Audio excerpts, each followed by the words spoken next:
ठीक है, तो आज हम लोग स्टार्ट करेंगे बच्चों अपना topic electromagnetic induction. Electromagnetic induction concept हम लोग देखेंगे क्लास 12 बोर्ड के लिए, उसके फिर उसमें कुछ न्यूमेरिकल्स देखेंगे जो आगे कॉम्पिटिटिव जेईई नीट तक भी हमको काम आएंगे, तो उसका बेसिक से लेकर के हम लोग थोड़ा सा आगे तक देखेंगे। तो आज हम लोग अपना टॉपिक स्टार्ट करते हैं इलेक्ट्रोमैग्नेटिक इंडक्शन।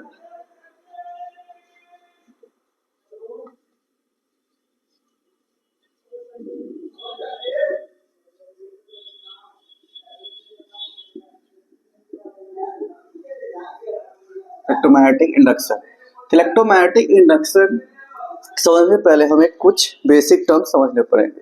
तो सबसे पहले हम लोग इसके बारे में समझते हैं मैग्नेटिक फ्लक्स के बारे में। तो मैग्नेटिक फ्लक्स होते क्या है? मैग्नेटिक फ्लक्स समझने के लिए हम लोग सिंपली इसको समझ सकते हैं। कैसे? देखिए, मैग्नेटिक फ्लक्स होता क्या है? तो मैग्नेटिक फ्लक्स होता है जब किसी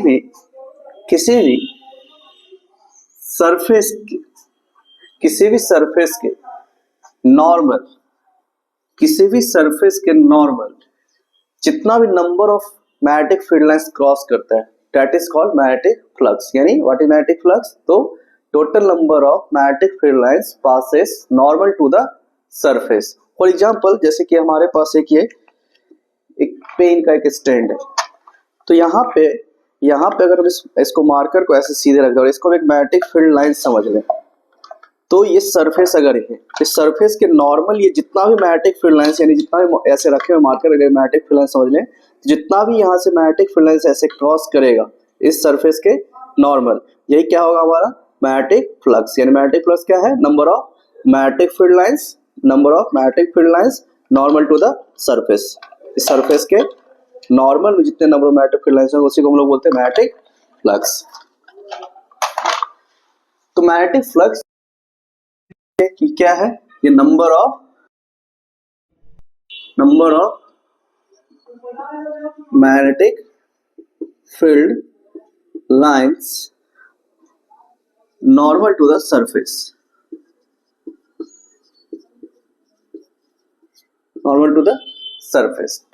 ठीक है, इसका थोड़ा सा अगर जानते होंगे तो आपको पता होगा, नहीं तो आप जानते होंगे कि इसको हम लोग फ्लक्स को हम लोग डिनोट करते हैं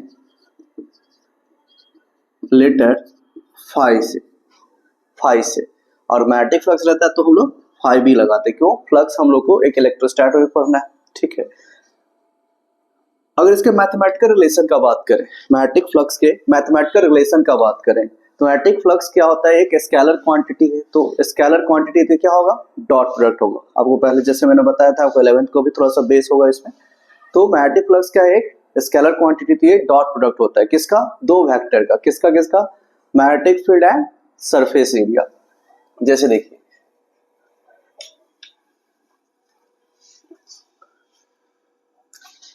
ये मान लेते हैं कि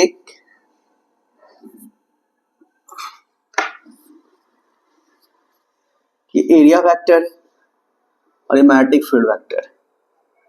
तो इस दोनों वेक्टर का जो डॉट प्रोडक्ट होगा यही मेरा क्या होगा? मैग्नेटिक फ्लक्स होगा। यानी मैथमेटिकली इसको हम कैसे डिफाइन कर सकते हैं कि magnetic flux is a dot product of magnetic field vector and area vector. ठीक है, तो आपको पता ही है कि जब भी हम डॉट प्रोडक्ट लिखते हैं तो क्या होता है? B A cos theta, where theta is the angle between vectors magnetic field and area. ठीक है, तो मैग्नेटिक फील्ड के बारे में थोड़ा सा हम लोग, मैग्नेटिक फ्लक्स के बारे में थोड़ा सा हम लोग जान चुके हैं। इसका थोड़ा सा और अगर हम देखें, तो अगर इसका यूनिट का अगर हम बात करें, तो इसका यूनिट आपको बार बार दिखेगा। यूनिट का बात करें तो हम लोग जानते हैं कि मैग्नेटिक फील्ड का यूनिट क्या होता है? टेस्ला, एंड एरिया का metre square. Tesla metre square, इसी को हम लोग बोलते हैं वेबर, जिसको कि हम लोग WB से डिनोट करते हैं। ठीक है, तब हम लोग मैग्नेटिक फ्लक्स के बारे में जान चुके हैं। क्या जाने मैग्नेटिक फ्लक्स? तो मैग्नेटिक फ्लक्स के बारे में जाने कि ये number of magnetic field lines जो भी एक सरफेस के नॉर्मल पास करता है, that number is magnetic flux. ठीक है, मैग्नेटिक फ्लक्स को हम लोग फाई से डिनोट करते हैं, फाई बी। ये है क्या? तो ये डॉट प्रोडक्ट है किसका? Magnetic field vector and area vector का। और हम लोग जानते हैं कि डॉट प्रोडक्ट में हमेशा कॉस लगाते हैं, कोसाइन। ठीक है, क्योंकि अलोंग द वेक्टर होता है। और मान लेते हैं कि दोनों वेक्टर के बीच का एंगल थीटा है, then magnetic flux is BA cos theta. ठीक है, तो ये अपना मैग्नेटिक फ्लक्स के बारे में हम लोग थोड़ा सा नॉलेज ले चुके हैं, थोड़ा सा समझ चुके हैं उसको। तब हम लोग आगे बात करते हैं इलेक्ट्रोमैग्नेटिक इंडक्शन का। ठीक है, क्या होता है।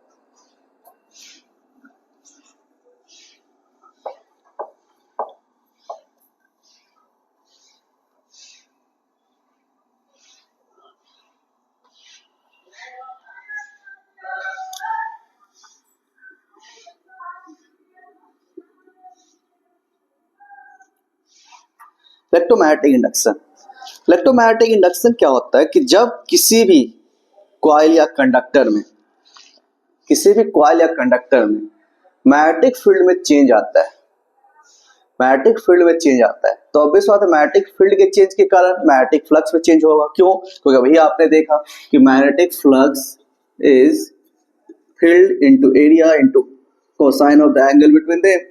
तो अगर मैग्नेटिक फील्ड में चेंज आएगा तो फ्लक्स में चेंज आएगा। तो due to the change in flux क्या होता है, उसमें एक करंट इंड्यूस कर जाता है। ठीक है, करंट इंड्यूस कर जाता है और इसके कारण ईएमएफ इंड्यूस कर जाता है। तो ये जो फेनोमेना होता है इसी को हम लोग क्या बोलते हैं, इलेक्ट्रोमैग्नेटिक इंडक्शन। यानी इलेक्ट्रोमैग्नेटिक इंडक्शन को हम ऐसे समझ सकते हैं कि मान लेते हैं कि एक मेरा कंडक्टर है, एक मेरा कंडक्टर है, इसके करंट के वैल्यू को हम चेंज करते हैं। ठीक है, इसको हम एक मैग्नेटिक फील्ड में लेके आते हैं। एक कंडक्टर है या इस कॉइल है, इसको एक मैग्नेटिक फील्ड में लेकर के आते हैं। तो जैसे हम एक मैग्नेटिक फील्ड में इसको लेके आए तो इसका मैग्नेटिक फील्ड का वैल्यू क्या हो गया, चेंज हो गया।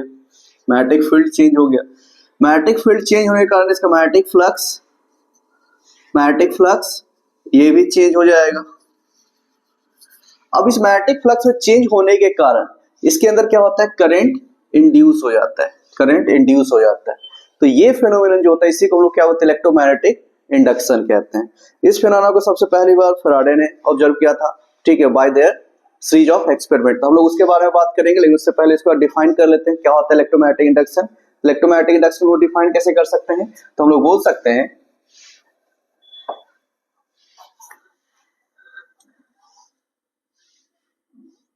Due to change in magnetic flux,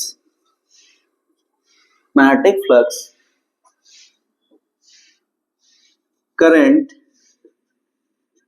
and EMF induced in the circuit or coil or conductor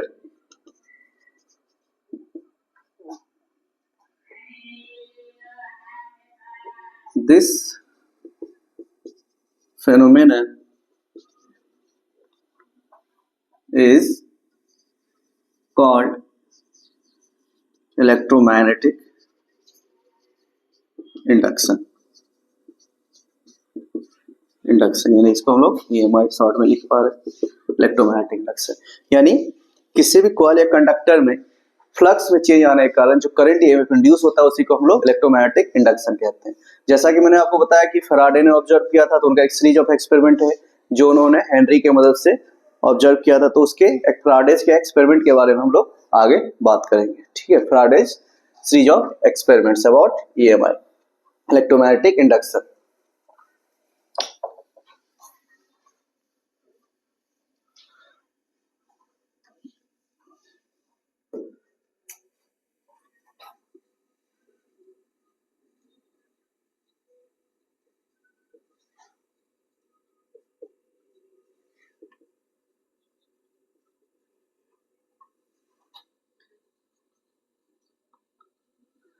तो फैराडेज के EMI के इलेक्ट्रोमैग्नेटिक इंडक्शन के रिगार्डिंग 3 एक्सपेरिमेंट्स हैं। ठीक है, सबसे पहली बार उन्होंने क्या किया, पहला एक्सपेरिमेंट में एक सर्कुलर कॉइल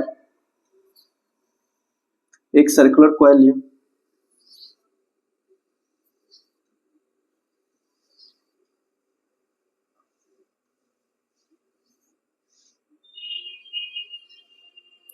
ठीक है, एक सर्कुलर कॉइल जिसको एक गैल्वेनोमीटर से कनेक्ट कर दिया गया। एक कॉइल है जिसको गैल्वेनोमीटर आप जैसे जानते हो, गैल्वेनोमीटर एक ऐसा डिवाइस होता है जो किसी भी सर्किट या कंडक्टर किसी भी सर्किट में करंट के प्रेजेंस को डिटेक्ट करता है, ठीक है। तो करंट के प्रेजेंस को डिटेक्ट करने के लिए उन्होंने एक कॉइल के साथ एक गैल्वेनोमीटर को कनेक्ट कर दिया, जो कि इनिशियली बिना किसी करंट के फ्लो के कारण ये zero deflection, zero null point पे ये था। अब उन्होंने एक बार मैग्नेट लिया, बार मैग्नेट लिया। जैसा हम जानते हैं बार मैग्नेट है तो एक नॉर्थ पोल एक साउथ पोल बार मैग्नेट होता है। उन्होंने एक बार मैग्नेट लिया। इस बार मैग्नेट को उन्होंने कॉइल की तरफ मूव किया, यानी बार मैग्नेट क्या हुआ, मूव टुवर्ड्स अ कॉइल, यानी कॉइल की तरफ मूव किया। तो उन्होंने क्या देखा, उन्होंने ऑब्जर्व किया कि जब बार मैग्नेट को कॉइल की तरफ मूव करवाया जा रहा है तो ये गैल्वेनोमीटर में डिफ्लेक्शन शो हो रहा है, गैल्वेनोमीटर डिफ्लेक्शन शो कर रहा है। फर्दर जैसे ही वो फिर वापस अपने जगह पर ला रहा है तो गैल्वेनोमीटर वापस फिर से नल पॉइंट पे चला जा रहा है। तो उन्होंने इस ऑब्जर्वेशन से बताया कि चूंकि मैग्नेट का अपना एक मैग्नेटिक फील्ड था, मैग्नेट का अपना एक मैग्नेटिक फील्ड था, मैग्नेट का अपना एक मैग्नेटिक फील्ड था, तो जैसे ही बार मैग्नेट इस कॉइल की तरफ गया तो कॉइल एक मैग्नेटिक फील्ड एक्सपीरियंस किया। इस बार मैग्नेट के मैग्नेटिक फील्ड के कारण कॉइल में एक मैग्नेटिक फील्ड एक्सपीरियंस किया, यानी इसके मैग्नेटिक फील्ड में चेंज आया। उस मैग्नेटिक फील्ड में चेंज होने के कारण, मैग्नेटिक फील्ड में चेंज होने के कारण फर्दर मैग्नेटिक फ्लक्स में भी चेंज आया, मैग्नेटिक फ्लक्स में भी चेंज आया। और इस मैग्नेटिक फ्लक्स में चेंज आने के कारण इस कॉइल में एक करंट इंड्यूस कर दिया। और जैसे ही इस कॉइल में ये करंट इंड्यूस किया तो गैल्वेनोमीटर ने डिफ्लेक्शन शो किया, ठीक है। तो इस एक्सप्लेनेशन में क्या बताया कि जैसे ही बार मैग्नेट की तरफ आ रहा है तो इसमें करंट इंड्यूस हो रहा है due to change in magnetic field और मैग्नेटिक फ्लक्स। तो इस फिनोमेना को उन्होंने क्या बोला, इलेक्ट्रोमैग्नेटिक इंडक्शन। तो पहले एक्सप्लेनेशन में क्या ऑब्जर्व किया, उन्होंने ऑब्जर्व किया, बताया कि due to relative motion between bar magnet and coil connected with galvanometer,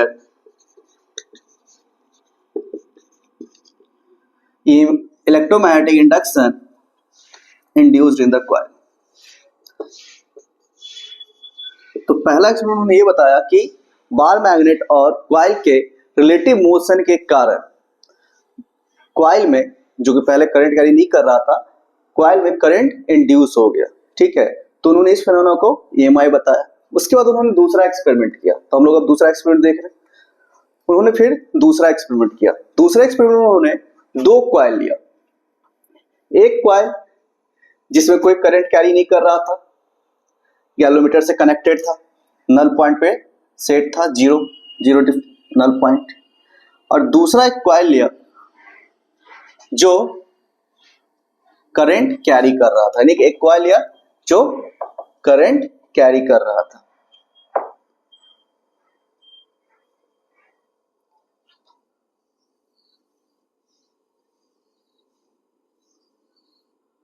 current carry कर रहा था। करंट कैरी करने के लिए इसमें हम लोग एक सोर्स लगा दे रहे हैं, एक बैटरी कनेक्ट कर दे रहे हैं जिससे सोर्स से इसमें करंट फ्लो होता रहे और ये करंट कैरी कर रहा है, ठीक है।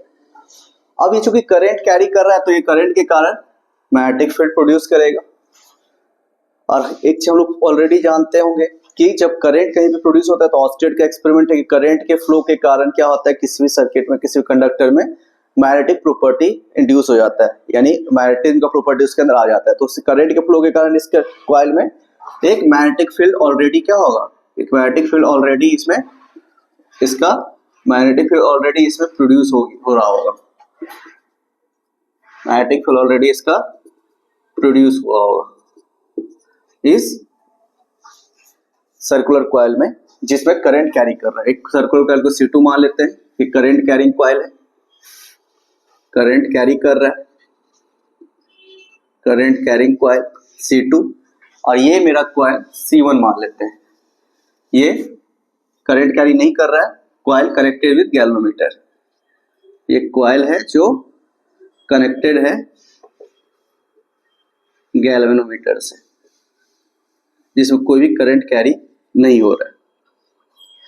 अब उन्होंने अपने दूसरे एक्सपेरिमेंट क्या देखा, अपने सेकेंड एक्सपेरिमेंट उन्होंने क्या देखा कि जब एक करंट कैरिंग कॉइल को एक दूसरे कॉइल जिसमें करंट कैरी नहीं कर रहा है, करंट फ्लो नहीं कर रहा है, ठीक है, यानी जीरो पे सेट है गैल्वेनोमीटर, कोई करंट फ्लो नहीं कर रहा है इसमें, जब इसके पास इसकी तरफ इसको मूव किया, जब इसकी तरफ इसको मूव किया गया, इस कॉइल को, इस करंट कैरिंग कॉइल को जब मूव किया गया इस कॉइल C1 की तरफ, तो इसके मैग्नेटिक फील्ड के कारण इसके मैग्नेटिक फील्ड में चेंज आया, यहाँ पे मैग्नेटिक फील्ड इंड्यूस हुआ, मैग्नेटिक फील्ड में चेंज आया।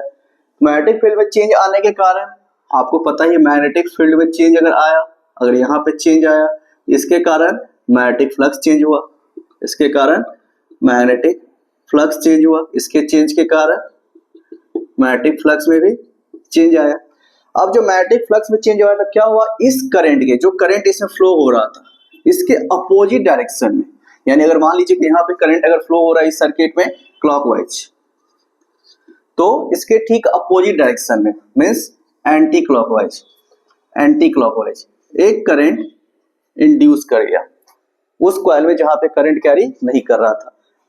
जैसे इस करंट कैरिंग कॉइल को हम इसके पास मूव करवाते हैं, तो उन्होंने क्या ऑब्जर्व किया कि जब इस करंट कैरिंग कॉइल को मूव करवाया गया toward the coil connected with galvanometer, तो इसमें due to change in magnetic flux इसके अंदर करंट इंड्यूस कर गया। तो इस घटना को उन्होंने क्या बोला, इलेक्ट्रोमैग्नेटिक इंडक्शन। यानी कि दूसरा ऑब्जर्वेशन का क्या था कि due to relative motion between the coil C1 and C2 where C1 is a coil connected to galvanometer और C2 क्या है, करंट कैरिंग कॉइल,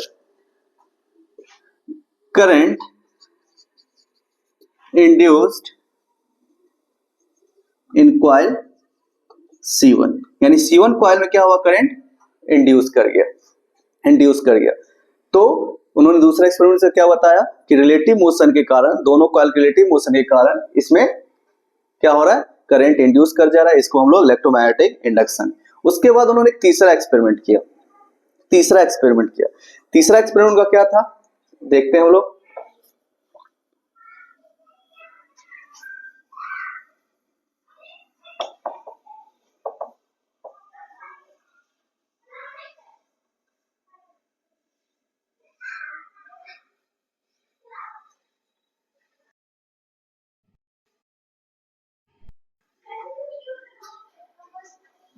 एक्सपेरिमेंट 3,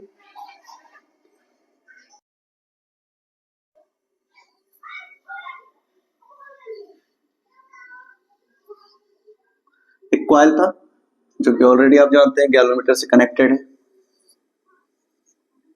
नल पॉइंट पे फिक्स है। अब तीसरे एक्सपेरिमेंट में क्या किया, एक कॉइल लिया और इस कॉइल को एक टैपिंग की से कनेक्ट कर दिया, टैपिंग की से कनेक्ट कर दिया।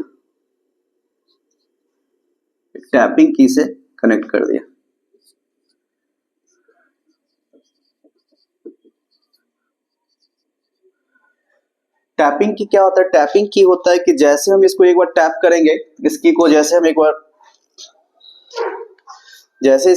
टैप करेंगे, यहाँ पे करंट का फ्लो स्टार्ट हो जाएगा और जैसे इसको छोड़ेंगे, रिलीज करेंगे, करंट का फ्लो यहाँ बंद हो जाएगा। यानी कि हम इसको टैप किए, करंट फ्लो स्टार्ट हो गया, जैसे छोड़े करंट बंद हो गया फ्लो करना इसमें, ठीक है। तो उन्होंने टैपिंग की से इसको कनेक्ट कर दिया। तो अब उन्होंने क्या किया, इस बार इसको मूव नहीं करवाया। ये आपको पता है इसमें करंट अभी फ्लो नहीं कर रहा है, ठीक है। ये कॉइल है, कॉइल इसको मान लेते हैं C1 जो कि कनेक्टेड है किससे, गैल्वेनोमीटर से, कनेक्टेड विथ गैल्वेनोमीटर। इस कॉइल को मान लें C2, ठीक है, कनेक्टेड विथ टैपिंग की, ठीक है। Coil connected with galvanometer, coil connected with tapping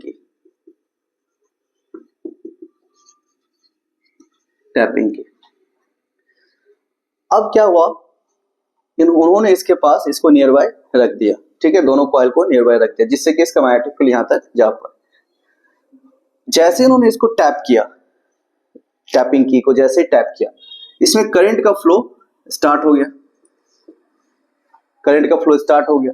इस करंट के फ्लो के कारण इसके मैग्नेटिक फील्ड में चेंज आया, क्योंकि जैसे इसमें करंट का फ्लो स्टार्ट हुआ यहाँ पे क्या हुआ, इसका मैग्नेटिक फील्ड प्रोड्यूस हो गया, इसका मैग्नेटिक फील्ड प्रोड्यूस हो गया। और इसके मैग्नेटिक फील्ड के कारण, इसके मैग्नेटिक फील्ड के कारण इसके मैग्नेटिक फील्ड में चेंज आया इस कॉइल C1 के।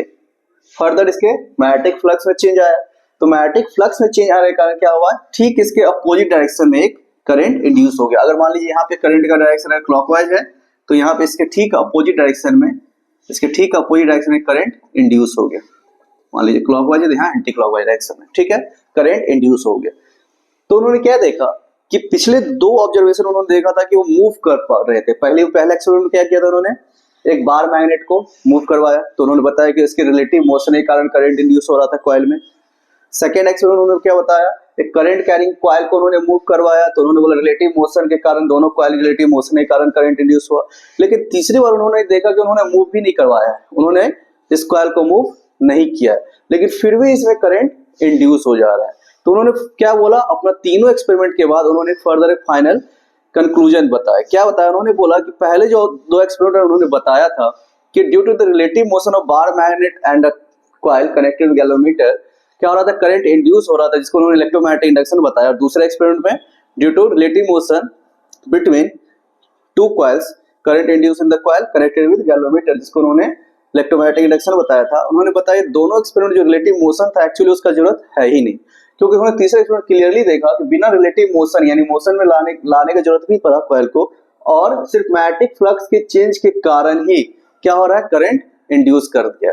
यानी अब क्लियरली एक चीज समझ में आ गया था कि कभी भी मोशन का कोई जरूरत था ही नहीं, रिलेटिव मोशन की कोई जरूरत था ही नहीं। कभी भी किसी भी सर्किट में, किसी भी कॉइल में, कंडक्टर में अगर मैग्नेटिक फ्लक्स में चेंज आता है, तो due to that change in magnetic flux always current will be induced in the coil और conductor, and that is called electromagnetic induction. और उसी को हम लोग क्या बोलेंगे, उसी को हम लोग क्या बोलेंगे, इलेक्ट्रोमैग्नेटिक इंडक्शन, उसी को हम लोग बोलेंगे इलेक्ट्रोमैग्नेटिक इंडक्शन।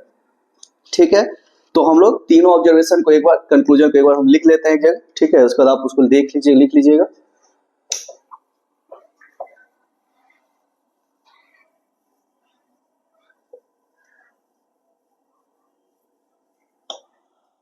पहला ऑब्जर्वेशन क्या था उनका, पहला ऑब्जर्वेशन उन्होंने क्या बताया था, पहला ऑब्जर्वेशन उन्होंने बताया कि due to relative motion between bar magnet and coil connected with galvanometer current induced in the coil, पहला एक्सपेरिमेंट ऑब्जर्वेशन का ये था। ठीक है, आपको मेन ऑब्जर्वेशन ही याद रखना है, ठीक है, 12th के बोर्ड के लिए। तो अब क्या याद रखना है, रिलेटिव मोशन, ठीक है, ये पॉइंट उनका मेन था। दूसरे एक्सपेरिमेंट में उन्होंने क्या बताया, दूसरे एक्सपेरिमेंट में क्या बताया कि due to relative motion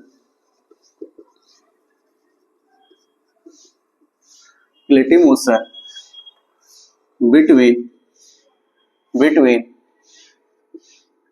two coils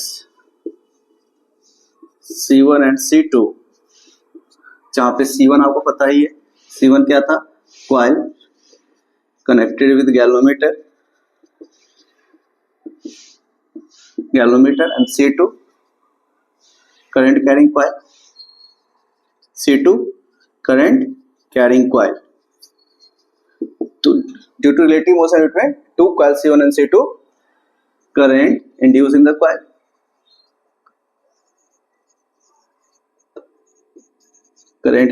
coil, और तीसरा क्या बताया उन्होंने एक्सपेरिमेंट में, तीसरा उन्होंने बताया क्या कि relative motion not a necessary condition,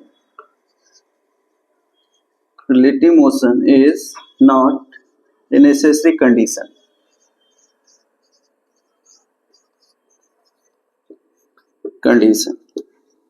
तो क्या चाहिए था, तो उन्होंने बताया only due to change in magnetic flux,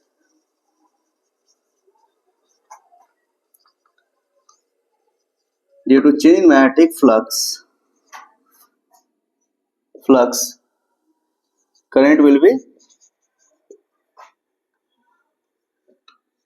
be induced in the coil। यानी अगर उसके मैग्नेटिक फ्लक्स कैसे भी चेंज हो जाए किसी भी कारण से, तो कॉइल में करंट इंड्यूस कर जाएगा, और इसी को उन्होंने क्या होता है, इलेक्ट्रोमैग्नेटिक इंडक्शन। तो फाइनली उन्होंने इस तीनों एक्सपेरिमेंट के बाद फ्राडे लॉ ऑफ इंडक्शन दिया, ठीक है, जिसके बारे में 2 लॉ उन्होंने दिया। थोड़ा सा इसके बारे में आप देख लेंगे और लिख लें, ठीक है, इसको फिर इरेज कर देंगे हम लोग।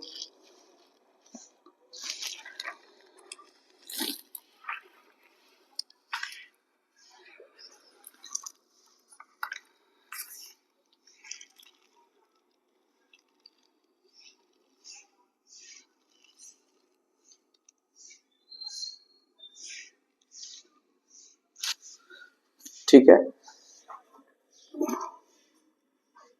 इसको इरेज करते हैं।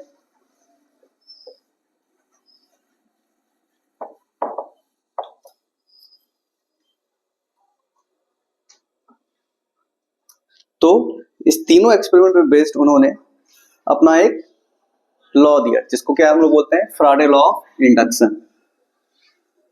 फ्राडेज law of induction,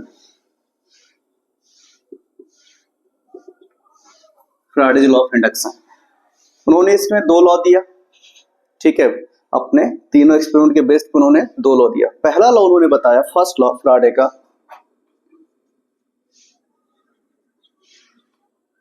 first law उन्होंने बोला कि जब भी किसी भी कॉइल कंडक्टर में मैग्नेटिक फ्लक्स में चेंज आएगा, तब ईएमएफ वहां पे जरूर इंड्यूस करेगा। यानी whenever there is a change in magnetic flux takes place, EMF induce in the circuit, ठीक है।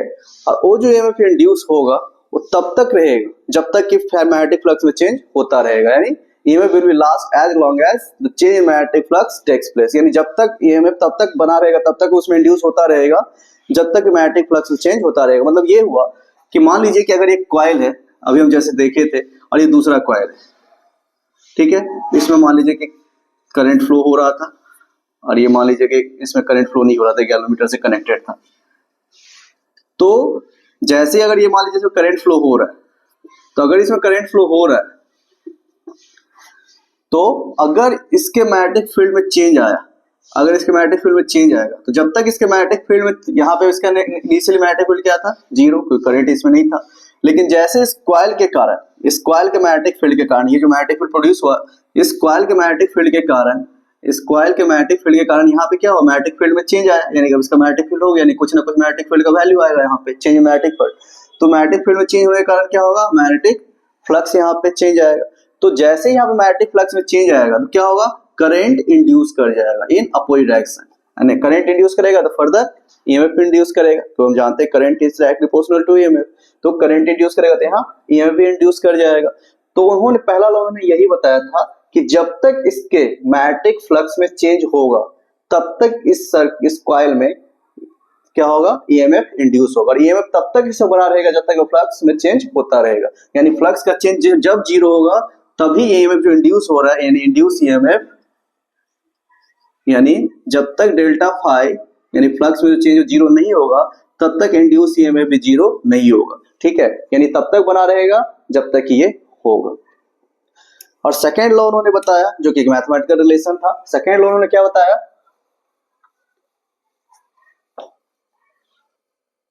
पहले फर्स्ट लॉ को हम यहां लिख ले रहे हैं, क्या, whenever there is change in magnetic flux takes place, EMF induced in the coil। यानी जब भी मैग्नेटिक फ्लक्स में चेंज होगा, ईएमएफ कॉइल में इंड्यूस होगा एंड इट विल लास्ट यानी तब तक रहेगा एज देयर विल बी जब तक कि मैग्नेटिक फ्लक्स में चेंज होता रहेगा, change in magnetic flux occurs यानी कि तब तक ईएमएफ जो इंड्यूस हो रहा है तब तक रहेगा जब तक मैग्नेटिक फ्लक्स में चेंज होता रहेगा। There will be change magnetic flux occurs यानी जब तक होता रहेगा मैग्नेटिक फ्लक्स में चेंज तब तक वो ईएमएफ इंड्यूस होता रहेगा। यानी अगर मैग्नेटिक फ्लक्स होगा देन ईएमएफ इंड्यूस ईएमएफ रहेगा।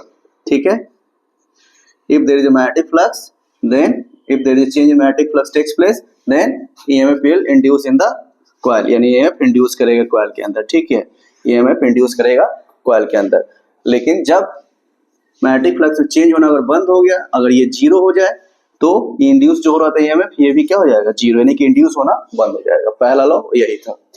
और सेकंड लॉ सिंपल है, पहला लॉ से ये क्लियर बात समझ में आ रहा है कि फ्लक्स और EMF में जरूर कोई रिलेशन है यानी चेंज इन मैग्नेटिक फ्लक्स का ईएमएफ के साथ कोई रिलेशन है। तो यही जो उसका मैथमेटिकल रिलेशन है यही क्या है उनका सेकेंड लॉ है फ्राडेज का। ठीक है, उनको क्या बोलते हैं, फ्राडे लॉ ऑफ इंडक्शन का सेकेंड लॉ। फर्स्ट लॉ क्या था समझ गए आप लोग, क्या था कि जब भी मैग्नेटिक फ्लक्स में चेंज होगा कॉइल में ईएमएफ इंड्यूस होगा और ये तब तक बना रहेगा जब तक कि फ्लक्स में चेंज होता रहेगा। जैसे ही फ्लक्स में चेंज होना अगर बंद हुआ, जीरो हो गया, तो इंड्यूस ईएमएफ भी जीरो यानी कि कोई भी ईएमएफ इंड्यूस कॉइल में नहीं होगा। अब हम लोग देख रहे हैं सेकेंड लॉ, इसको एक बार लिख लीजिएगा आप लोग।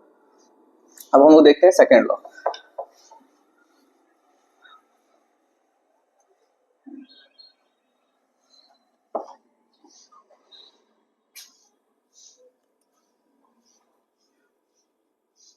सेकेंड लॉ,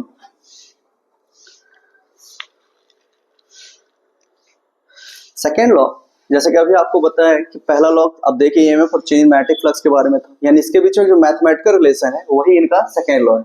सेकेंड लॉ क्या था इनका, उन्होंने बोला था कि जितना भी मैग्नेटिक फ्लक्स में चेंज होगा, जितना भी मैग्नेटिक फ्लक्स में चेंज होगा उसका रेट ऑफ चेंज, जो उसका रेट ऑफ चेंज होगा वो इंड्यूस ईएमएफ के डायरेक्टली प्रोपोर्शनल होगा। यानी जो रेट ऑफ चेंज होगा मैग्नेटिक फ्लक्स में वो हमेशा इंड्यूस ईएमएफ के क्या होगा, इक्वल होगा। यानी इसको हम ऐसे बोल सकते सेकेंड लॉ को, the magnitude of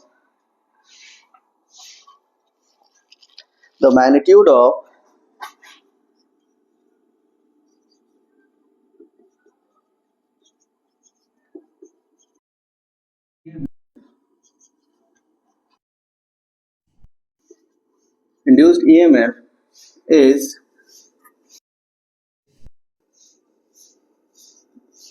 directly proportional to rate of change of magnetic flux, rate of change of magnetic flux। यानी सेकेंड लॉ क्या था उनका, सेकेंड लॉ क्या है, the change in magnitude of the, क्या था second law, the magnitude of induced EMF, यानी जो इंड्यूस ईएमएफ है ये directly proportional to rate of change of magnetic flux. यानी जो ईएमएफ होगा वो rate of change of magnetic flux के डायरेक्टली प्रोपोर्शनल होगा। यानी कि जो मेरा इंड्यूस ईएमएफ है, इंड्यूस्ड ईएमएफ ई, ये डायरेक्टली प्रोपोर्शनल है किसके, rate of change of magnetic flux. तो चेंज को हम लोग कैसे दिखाते हैं, डेल्टा। ठीक है, तो change in magnetic flux delta, और रेट का मतलब बाय टाइम। जहां पे आपको पता है कभी भी अगर हम लोग डेल्टा लिखते हैं, डेल्टा मींस चेंज, और डेल्टा जिसके साथ लगा उसके साथ चेंज, तो चेंज इन मैग्नेटिक फ्लक्स। ठीक है, और डेल टी मतलब रेट, यानी जब भी हम किसी चीज को रेट लिखते हैं, द रेट मींस टाइम से हमको डिवाइड करना रहता है। तो EMF directly proportional to del phi by del t. तो फर्स्ट लॉ जो था उसी का मैथमेटिकल रिप्रेजेंटेशन उनका सेकेंड लॉ है। ठीक है, तो यहां से यहाँ पे, लेकिन यहाँ एक माइनस साइन भी हम लगाते हैं। क्यों लगाते हैं माइनस साइन, नेगेटिव साइन, क्योंकि आपने देखा होगा कि जब भी मैग्नेटिक फ्लक्स में चेंज आता है तो ईएमएफ जो करंट इंड्यूस हो रहा था वो हमेशा क्या हो रहा था, अपोजिट डायरेक्शन में हो रहा था। यानी कि करंट कैरिंग कॉइल का जो करंट का डायरेक्शन था उसके ठीक अपोजिट डायरेक्शन में क्या हो रहा था, करंट इंड्यूस हो रहा था। Due to that opposite direction, यानी जो डायरेक्शन अपोजिट है, यानी कि बता रहा क्या चाह रहा है कि जो इंड्यूस होगा ये हमेशा मेन करंट के क्या होगा, अपोजिट होगा, यानी कि उसके अपोजिट में करंट में माने कि उसमें डायरेक्शन होगा। इसी चीज को दिखाने के लिए हम यहाँ पे माइनस साइन दिखाते हैं, ठीक है। तो मेरा जो E equal to minus del phi by del t, ये मेरा इंड्यूस ईएमएफ का फॉर्मूला है।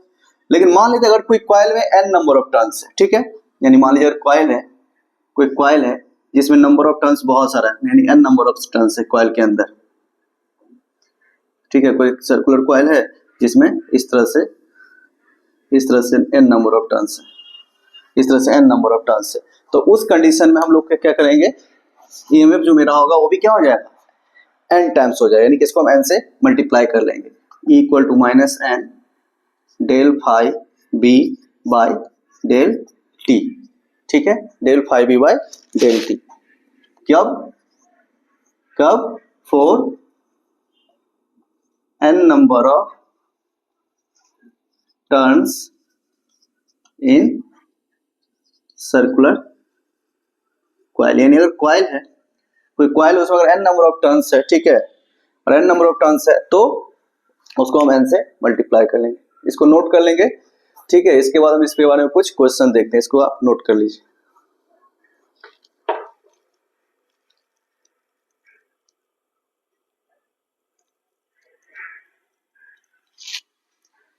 ठीक है, तो आपने इसको नोट कर लिया होगा। अब इसके बेस पे हम लोग एक दो क्वेश्चन देख लेते हैं, ठीक है, कि फैराडे लॉ ऑफ इंडक्शन पे क्वेश्चन हम लोग कैसे सॉल्व करते हैं। आपको पता है कि हम लोग क्या देखें कि जो ईएमएफ होता है वो डेल फाइव डेल टी, अभी तक हमने दो फॉर्मूला देखा है, एक तो मैग्नेटिक फ्लक्स का, दो फॉर्मूला क्या क्या देखा है एक बार मैंने लिख देता हूँ, इसको आप लिख लिए होंगे, इसको इरेज कर लेते हैं।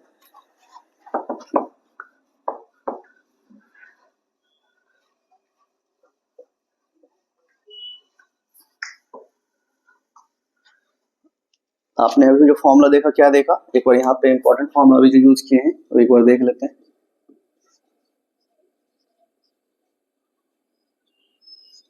पहला हमने देखा था जो मैग्नेटिक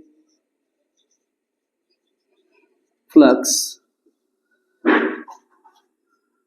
क्या होता है, dot product of magnetic field and area vector, that means magnetic field equal to BA cos theta, where theta is the angle between field and area. Second हमने देखा था इंड्यूस्ड ईएमएफ, अभी just Faraday law of induction में induced EMF का हमने क्या देखा था, minus delta phi magnetic flux by del t, ठीक है। और फॉर n टर्न्स, अगर n टर्न्स होगा तो induced EMF minus n del phi B by del t. इस तीनों फॉर्मूला को एक जगह लिख लीजिएगा, ठीक है। अब इसी के बेस पे हम लोग एक क्वेश्चन देख रहे हैं, ठीक है, तो इसको लिख लीजिए, उसके बाद हम लोग क्वेश्चन देख रहे हैं।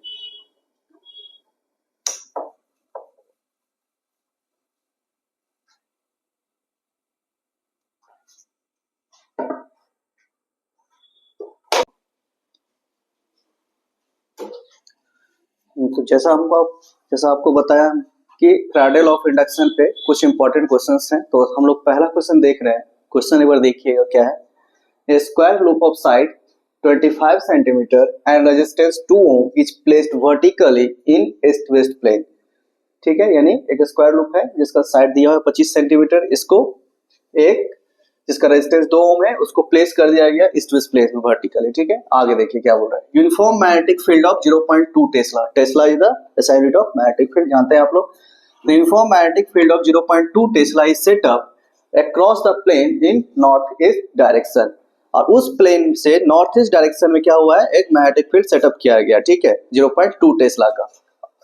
The magnetic field decrease to 0 in 0.5 second, यानी क्या हुआ, मैग्नेटिक फील्ड जो 0.2 टेस्ला था वो 0.5 सेकंड में डिक्रीज होके 0 हो गया स्टेडी रेट, यानी कांस्टेंट रेट से। तो बोल रहे find the magnitude of induced EMF and current during time interval, तो इंड्यूस्ड ईएमएफ और करंट क्या होगा। तो आपको पता है यहाँ पे हमको क्या निकालना है, induced EMF and current.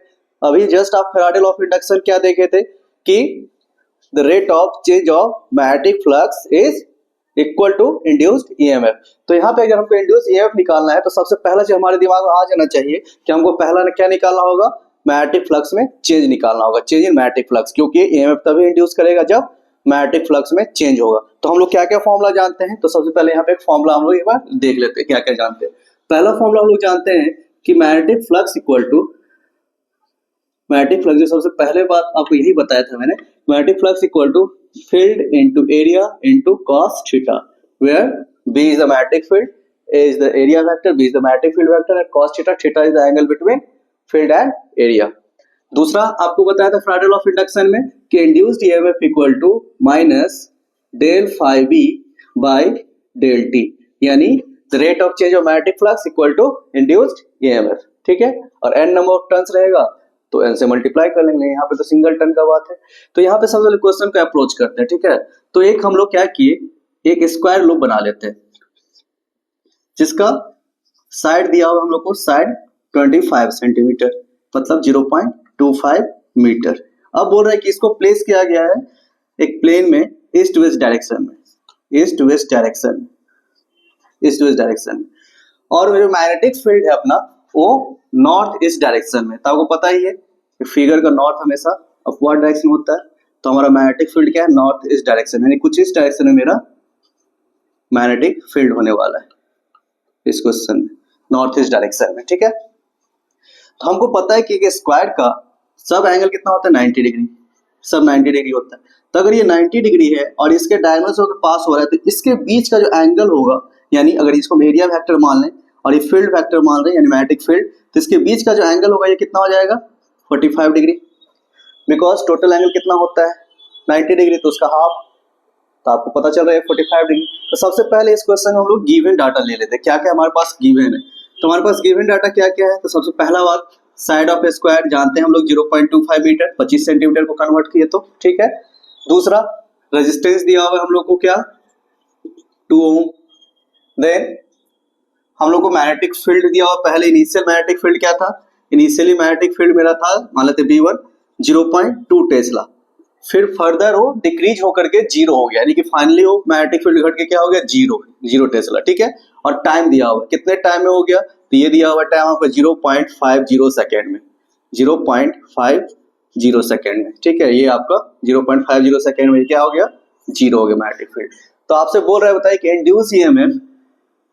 Induce EMF क्या होगा और इंड्यूस्ड करंट क्या होगा। ठीक है, ये आपसे क्वेश्चन में पूछा जा रहा है। तो आपको पता है कि इंड्यूस्ड ईएमएफ निकालने से पहले हमको क्या चाहिए, फ्लक्स चाहिए, और फ्लक्स निकालने के लिए हमको क्या पहले फॉर्मूला लगाना पड़ेगा ये। ठीक है, तो पहले हम लोग क्या निकाल लेते हैं, फ्लक्स। तो फ्लक्स के लिए हमको क्या चाहिए, पहले एरिया। तो हम सबसे पहला काम क्या करेंगे, एरिया निकालेंगे स्क्वायर लूप का। तो area of square loop, area of square loop क्या होता है, एरिया साइड का स्क्वायर, स्क्वायर का एरिया क्या होता है, साइड का square, means 0.25 metre square, that means area मेरा कितना हो गया, 0.0625 मीटर स्क्वायर। ठीक है, एरिया मेरा हो गया, एरिया मेरा हो गया। देन अब हम लोग को क्या निकालना पड़ेगा, फ्लक्स। तो पहले हम लोग फ्लक्स निकालेंगे magnetic field, initial magnetic field V1 के लिए। देन हम लोग फ्लक्स निकालेंगे दूसरे मैग्नेटिक फील्ड V2 के लिए। ठीक है, तो हम लोग निकालते क्या, मैग्नेटिक फ्लक्स, मैग्नेटिक फ्लक्स। ठीक है, तो पहले हम V1 के निकालेंगे, तो फ्लक्स मेरा पहले के लिए क्या हो जाएगा, फ्लक्स पहले मैग्नेटिक फील्ड के लिए B1A cos थीटा। तो B1 ऑलरेडी हम लोग को पता है कितना, 0.2 टेस्ला, तो 0.2 इंटू एरिया ऑलरेडी हम लोग निकाल लिया 0.0625 इंटू cos थीटा। थीटा का वैल्यू जो हमको 45 पता है, थीटा ऑलरेडी हम लोग क्या जानते हैं, थीटा इज 45 डिग्री। तो cos थीटा क्या होता है, 1 by cos 45 1 by root 2, cos 45 1 by root 2। तो यहाँ से अगर हम इसको हटाएं तो मेरा क्या आ जाएगा, 10 टू पावर 4, यानी रूट 2 से रूट 2 अगर कैंसिल करते हैं तो मेरा आ गया 625 root 2, 625 root 2 into 10 to the power -5 weber, magnetic flux के वेबर। तो पहले मेरा मैग्नेटिक फ्लक्स निकल गया ये। अब हम लोग दूसरे मैग्नेटिक फील्ड, यानी कि हमको क्या बोल रहा है, मैग्नेटिक फील्ड डिक्रीज हो गया, 0 हो गया। ठीक है, यानी कि अब ये तो पहले मेरा मैग्नेटिक फील्ड कितना था, पहले मेरा मैग्नेटिक फील्ड 0.2 टेस्ला, इसके लिए हम लोग निकाला। अब मेरा मैग्नेटिक फील्ड घट के क्या हो गया है, जीरो टेस्ला। तो अब इस मैग्नेटिक फील्ड के लिए हम फिर से फर्दर क्या करेंगे, मैग्नेटिक फ्लक्स फाइंड करेंगे। तो मैग्नेटिक फ्लक्स इक्वल टू क्या जानते हैं हम लोग, B A cos theta, B A cos theta. तो अब देखिए यहाँ पे मैग्नेटिक फील्ड मेरा क्या है, जीरो। तो जीरो से अगर हम किसी को मल्टीप्लाई करेंगे तो ऑब्वियस बात है आपको फाइंड करने की जरूरत भी नहीं है, क्या हो जाए, जीरो हो जाएगा, सब जीरो हो जाएगा। तो हम लोग क्या निकालेंगे, चेंज इन मैग्नेटिक फ्लक्स, क्योंकि हम लोग जानते हैं कि ईएमएफ इक्वल टू क्या होता है, the negative of the rate of change of magnetic flux. तो हमको निकालना क्या पड़ेगा, पहले चेंज ऑफ मैग्नेटिक फ्लक्स। तो यहां से हम निकालते क्या, change in magnetic flux, change in magnetic flux. तो आपको पता है चेंज का मतलब क्या होता है, चेंज का मतलब हम लोग जो फ्लक्स निकाले दो उसमें डिफरेंस क्रिएट, जितना माइनस कर देंगे तो निकल जाएगा चेंज। तो आप देखिए चेंज करेंगे तो कितना आएगा, पहले आपका ये था फ्लक्स, फिर फर्दर जीरो, तो इसमें से अगर जीरो माइनस कर देंगे तो फाइनली क्या रहेगा, यही मेरा क्या हो जाएगा, मैग्नेटिक फ्लक्स हो जाएगा। तो चेंज मैग्नेटिक फ्लक्स भी क्या हो जाएगा मेरा, बस इतना ही रह जाएगा, 625√2 इंटू 10⁻⁵ वेबर। तो हम लोग यहां तक फाइंड कर लिए, क्या क्या फाइंड कर लिए, सबसे पहला काम हम लोगों ने एरिया फाइंड किया। सबसे पहले हम लोगों ने एरिया फाइंड किया, कैसे, हम लोग जानते हैं स्क्वायर का स्क्वायर लूप है, तो स्क्वायर का एरिया हम लोग फाइंड कर ले, साइड का स्क्वायर फर्स्ट। उसके बाद जब हम एरिया फाइंड किया तो हमको पता है मैग्नेटिक फ्लक्स का formula B A cos theta. तो मैग्नेटिक फील्ड जब पहले मैग्नेटिक फील्ड 0.2 टेस्ला था, इसके लिए हम लोगों ने क्या किया, मैग्नेटिक फ्लक्स फाइंड किया, तो इसका वैल्यू हम लोग फाइंड कर लिए पहले। फिर उसके बाद फिर से हम लोग को पता है मैग्नेटिक फील्ड डिक्रीज हो गया, जीरो हो गया, तो जीरो टेस्ला मैग्नेटिक फील्ड जब जीरो हो गया उसके लिए मैग्नेटिक फ्लक्स फाइंड किया जो कि जीरो था।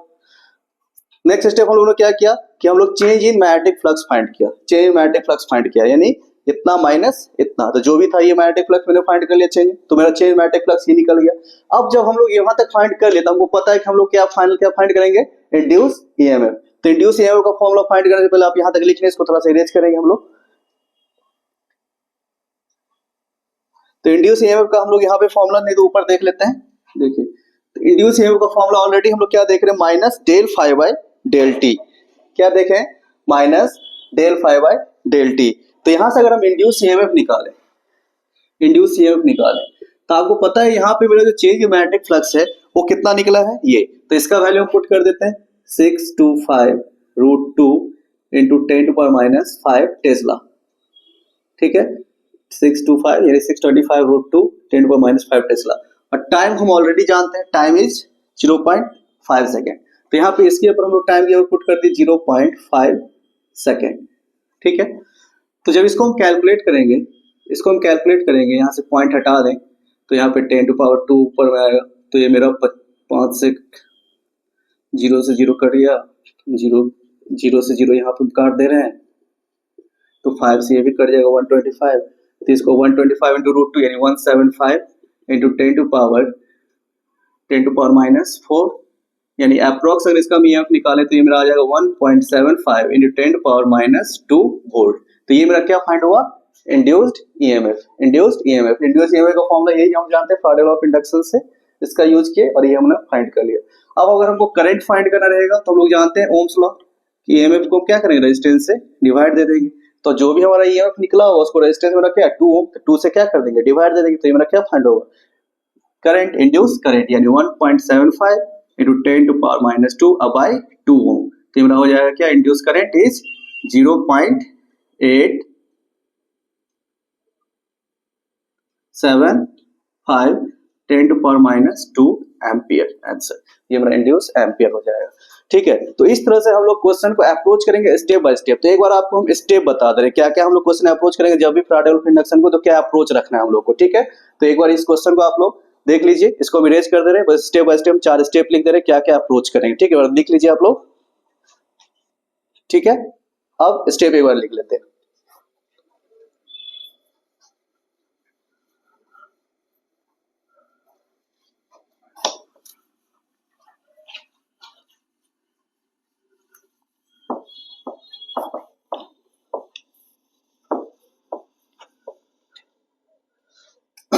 देखिए तो हम लोग का स्टेप क्या होगा,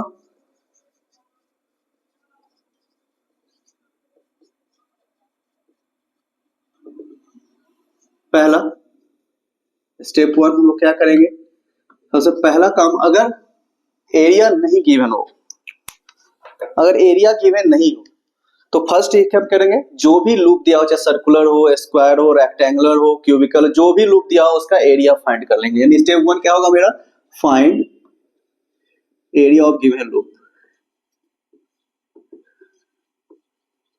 ठीक है, यानी उसका एरिया फाइंड कर लिए, पहला काम हम लोग किए। सेकेंड स्टेप में हम लोग क्या करेंगे, मैग्नेटिक फ्लक्स फाइंड कर लेंगे। ठीक है, find magnetic flux. Magnetic flux का भी हम लोग जानते हैं फॉर्मूला, क्या, कैसे फाइंड करेंगे, B A cos theta, where theta पता है आपको, एंगल इस दोनों के बीच का, फील्ड और एरिया के बीच का। स्टेप 3 में हम लोग क्या करेंगे, change in magnetic flux find कर लेंगे।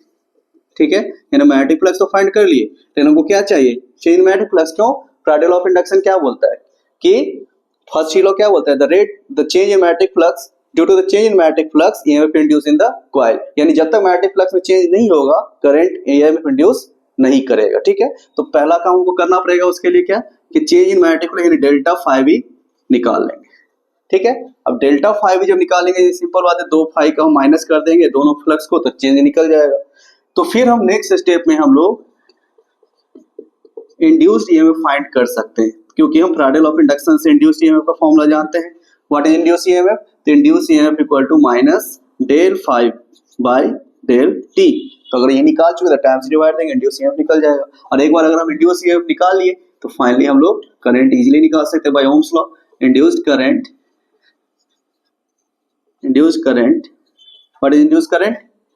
what is induced current, I equal to EMF by resistance. EMF पता है हमको, रेजिस्टेंस डिवाइड देंगे तो मेरा निकल जाएगा। तो ये कुछ ये स्टेप है, इसको फॉलो कीजिएगा, इससे सारा नंबर हम लोग एक करके सॉल्व कर सकते हैं। ठीक है, आगे भी हम लोग क्वेश्चन इस पे बेस्ट देखेंगे। चलिए, तब तक के लिए आप इसको उतार लीजिए। थैंक यू, फिर आगे अगली क्लास में मिलते हैं।